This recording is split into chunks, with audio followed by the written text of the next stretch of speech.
Shalom, shalom.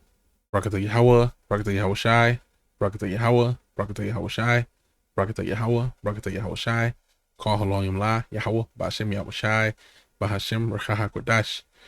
Double honors to the apostles and elders of Great Millstone. Peace, blessings, and salutations to the hopefully elect. Okay. And once again, all honor, glory, and praise to Yahweh, Bashem Yahweh Shai, Bashem, Rechaha Kodash. The brother is already from the Pittsburgh TMS camp. Okay, Lord willing, this lesson is edifying. All right.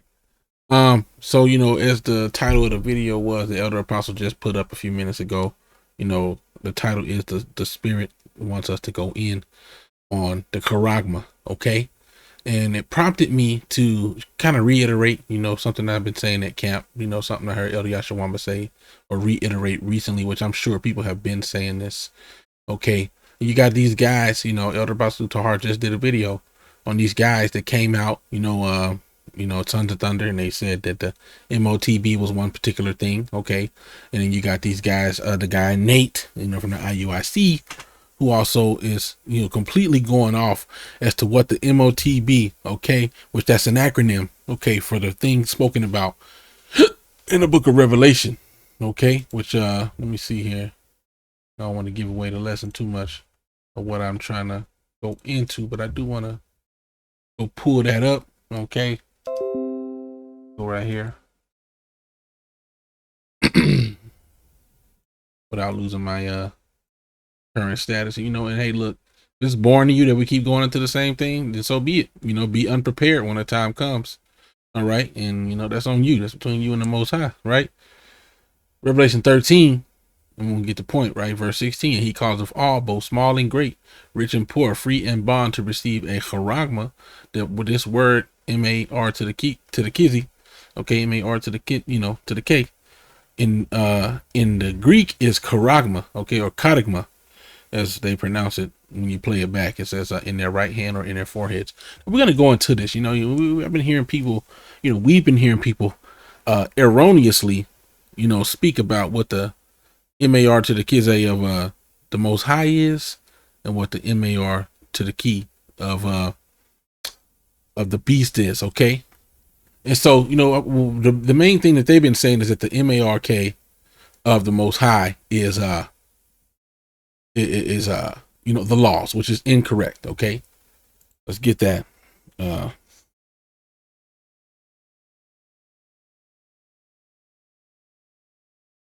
Right, let's get this.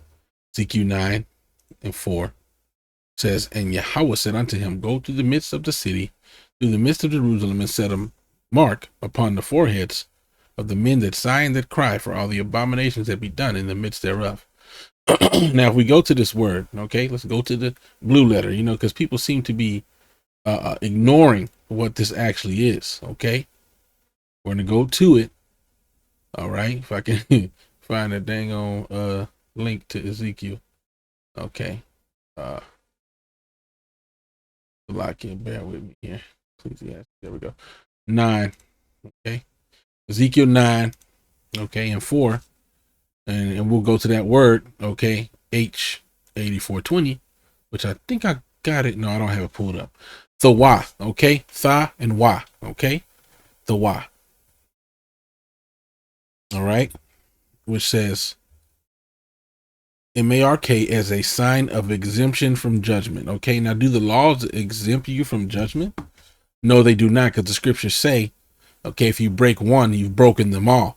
And that's depicted in the New Testament. So the laws themselves are not what exempt you from judgment. And I went through this before. I'm going to go through it again. Okay. I'm going to get this one scripture, Lord willing. Yeah, I'm not going to say what I'm going to do. I'm going to try to go through the spirit. So I'm going to get this scripture. If the Lord want me to go into it more, then so be it. But I got a lot of other scriptures. So let's get this one, right?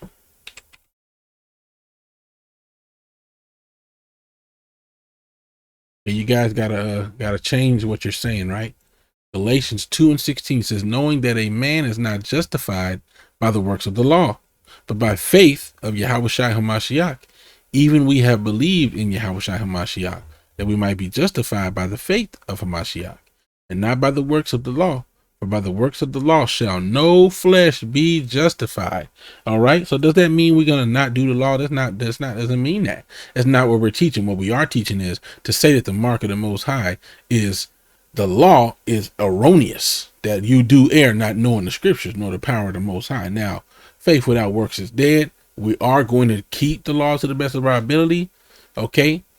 You know what I mean? Keeping the law is not going to save you, but breaking the law will get you condemned. Okay. If you're not covered, and that's the caveat. That's the point. You have to be covered. All right. Escape. Dead.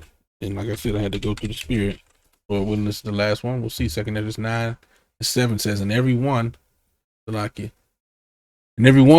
that shall be saved shall be able to escape by his works and by faith whereby ye have believed. Okay, so it's faith and works coming together. Okay, where you how about Shemi Awashai? Matter of fact, let me get this last one. You know, they just keep coming. Okay, so this is the thing. The law exists, okay, but the law is not. They're not gonna save you, man. Ephesians 2:8. For by grace ye are saved through faith. By grace ye are saved. You get grace for the points where you fall, because no man in this flesh can 100% keep the law. You know, you have what Shai said. If you have a desire for a woman who's betrothed or married in your heart, you've committed adultery in your heart. Okay, so I mean, you know, you saw a woman, you said, "Damn, she fine." You know, you desired her, and then her man popped up, and you repented. Okay, yeah, you repented, but that doesn't change the fact that, according to what Yahweh Shai says, you just committed adultery. Okay, and adultery is worthy of death. So that's where grace comes in, where it's like, okay, I didn't know, Lord. You know what I'm saying? And Salakia, you know, I'm going about my business. So, you know, it's just an example that has to be given out there. Okay, it says, and that not of yourselves. It is the gift of the Most High. So wait a minute. If it was about just the law, the mark of God is the laws. If that was true, then it would be of yourselves. Okay. Matter of fact, damn man, Salakia, I got to get this other one. It says that no man can boast. These are all through the Spirit. Okay. Ephesians 2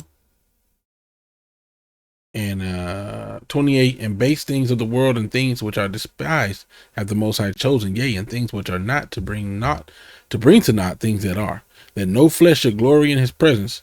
That's not the one I want. This other one might be it. Yep, this is it. Ephesians 2. Oh, well, that was the next verse. Salakia, I should have read on. And 9 says, not of works. Let's read 8 again. For by grace are ye saved through faith, and that not of yourselves. It is the gift of the Most High, not of works, lest any man should boast. Now, but you got people that'll take this and twist it. So we just read. That's why the Apocrypha's there, to give that balance. Okay. And I read it. Okay. A man being able to escape, you know, through his faith and his works and things. So, going back to it, okay, this is the mark of the Most High, okay, Thawa, and I keep saying that word M-A-R-K, but you know, it's just some point where we can't just keep dancing around. It's hard, you know, to keep on. You're gonna say it, all right. Anyway, M-A-R-K as a sign of exemption from judgment. You see, so it's a sign of exemption from judgment. Okay, and let's see what else you have here. Scrabble, mark, okay, set a mark, blah blah. So that's the mark of the Most High, just to start everything off. Now let's get into the core of the lesson. Okay, we understand that the Most High's indicator, okay, the Most High's brand, so to speak, okay, is spiritual. We understand that, but you have to also be in spiritually discerned, okay, to being a man who can spiritually discern what's going on. You have to be able to understand that E has gotten, let me get the scripture, man, right? I shall,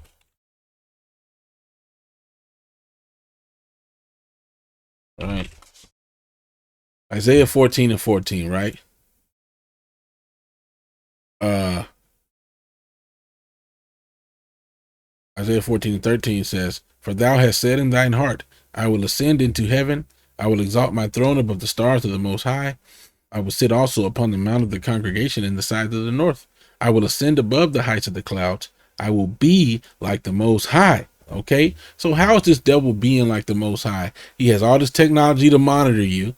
Okay, this devil is physical.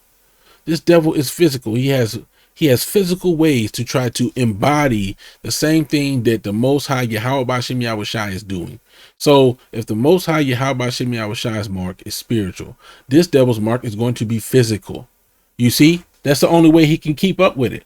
All right, he's gonna put a physical indicator on you to know that you are down with the get down. You are down with his sickness. All right, so that's first and foremost, just to start it off. Okay, now let's go into this, okay, because what essentially does this MAR to the K represent? Okay, let's go read Revelation 13, all right, and 16, okay, and he causeth all, both small and great, rich and poor, free and bond, to receive a charagma in their right hand or in their foreheads. Now let's go into the word, or the definition of the word, right? It says, we'll play it. Strong's G 5480, charagma. Charagma. Right, charagma, okay, or charagma, however you want to say it. A stamp, an imprinted mark. Of the mark stamped on the forehead or right hand is the badge of the followers of the Antichrist. The mark branded upon horses. Now, this is the angle I'm going to go at. All right, partially.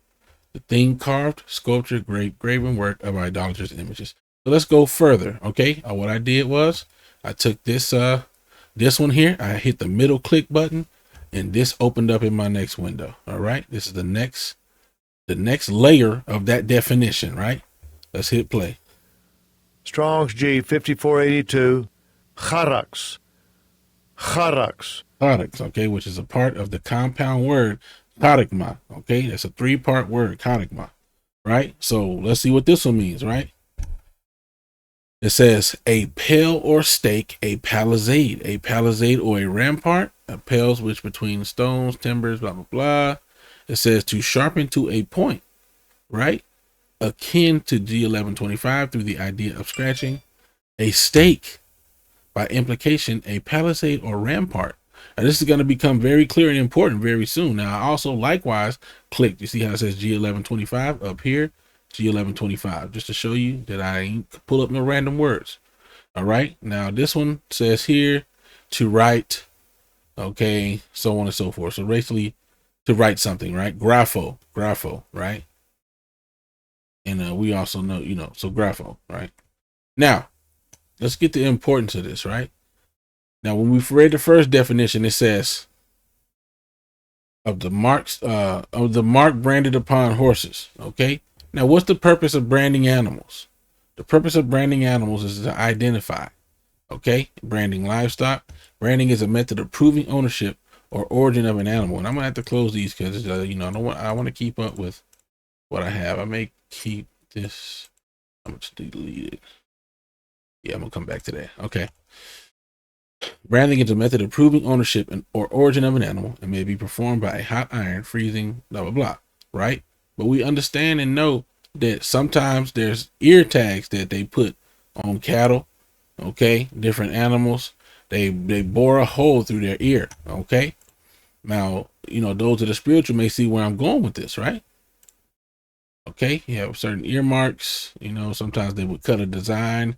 I'm not gonna read all this, but sometimes they would cut a design into the ear. This is all identifying factors, okay? And then you see some more brands here. I'm not gonna go all into it. Okay, earmarks, ear tags, so on and so forth, animal branding, right? So let's go into this that I pulled up. Okay, it says, what exactly is an awl?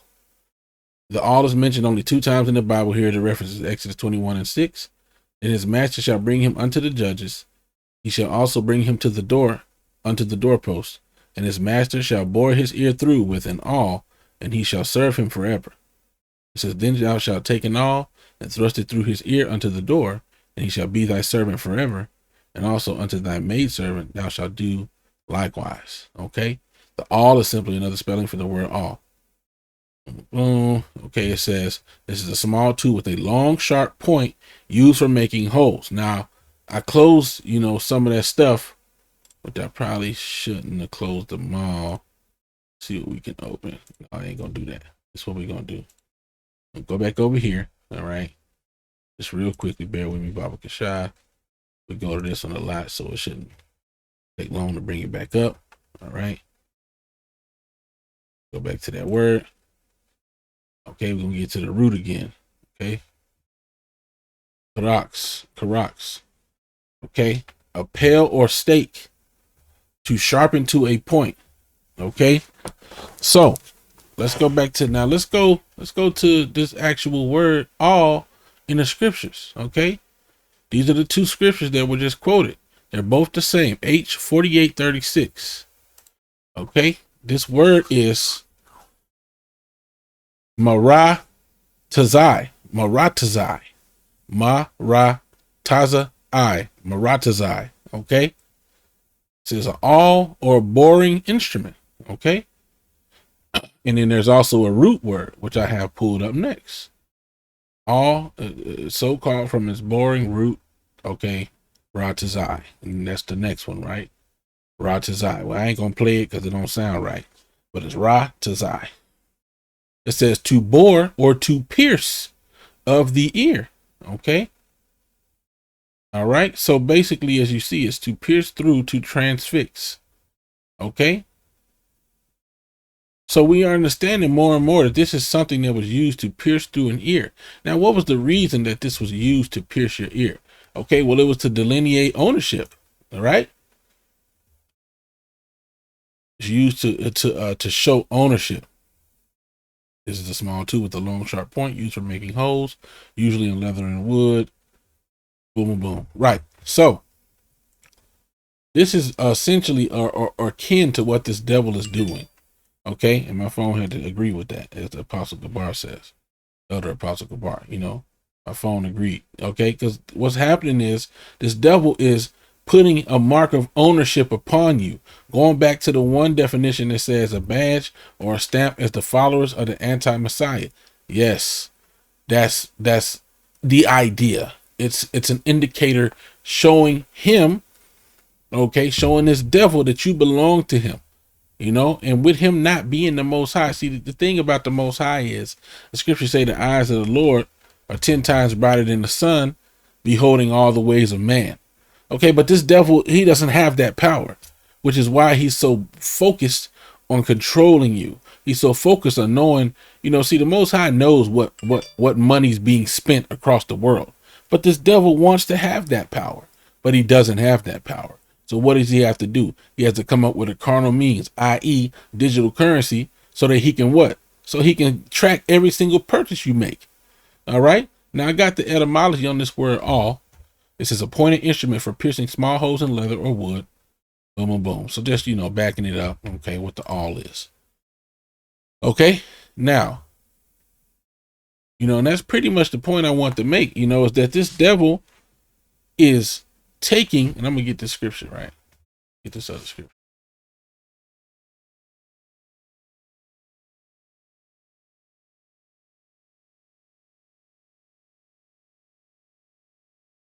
Okay. This devil is trying to take his form, his technology, his sword. Okay. By that sword shalt thou live. Okay. And his technology is one of his swords in the form of this C-hip. Okay. This little device that he can put on you. Okay. And in the same thing, they do it for animals to track ownership. Okay. Everything has been moved from, different little tags and things to actually technology being put inside of animals to locate them, to track them, to find them, to prove ownership. All right. And the same thing's going to be happening with people very soon, man. Very soon. All right. Isaiah 36:6 says, lo, thou trustest in the staff of this broken reed on Egypt, whereon if a man lean, it will go into his hand and pierce it. So is Pharaoh, king of Egypt, to all that trust in him. You're going to have to pick a side. You better pick for it's too late. You keep on following these other camps that's telling you that, the M.O.T.B is something than it actually is. All right, you're gonna lose. All right, you're gonna be looking at these. You're gonna be looking at these niggas upside their head like I can't believe you bold face lied to me. Okay, not only and look, man, you know, through the spirit and power of Yahweh Shemi Shai, man, we showed you. Okay, we've been showing you.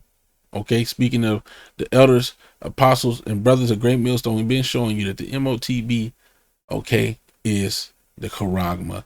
It is the C hip, the CHI, the C to the ISH to the ISI to the PIZI. You know, however you want to say it, man. Okay, and we ain't talking about Lay's. We ain't talking about Lay's potato. Okay, no. Talking about that little thing the size of a grain of rice that's gonna get injected with this steak, all palisade, you know, piercing type of instrument that's just gonna so happen to go in your hand. That's gonna show that you belong to the devil. You see, which is so-called white man Esau Edom. Okay, so you can play with it if you want to. Put that thing in your body if you want to. The Most High is not going to save you, because what you're doing is you're telling this man that you belong to him. I belong to you. That's what you're saying to this man, that you belong to the devil. You see? Yeah, how about Shemi Awashai is not going to recognize you as one of his own. All right. So, you know, hopefully this lesson was edifying. I'm going to end it there. I want to give all honor, glory, and praise to Yahweh, Bahashem Yahweh Bahashem Rechaha Kodash. Double honors to the apostles, the elders of Great Millstone. These blessings and salutations to the hopefully elect. With that, I want to say Shalom, Wa Baba Ball. Shalom.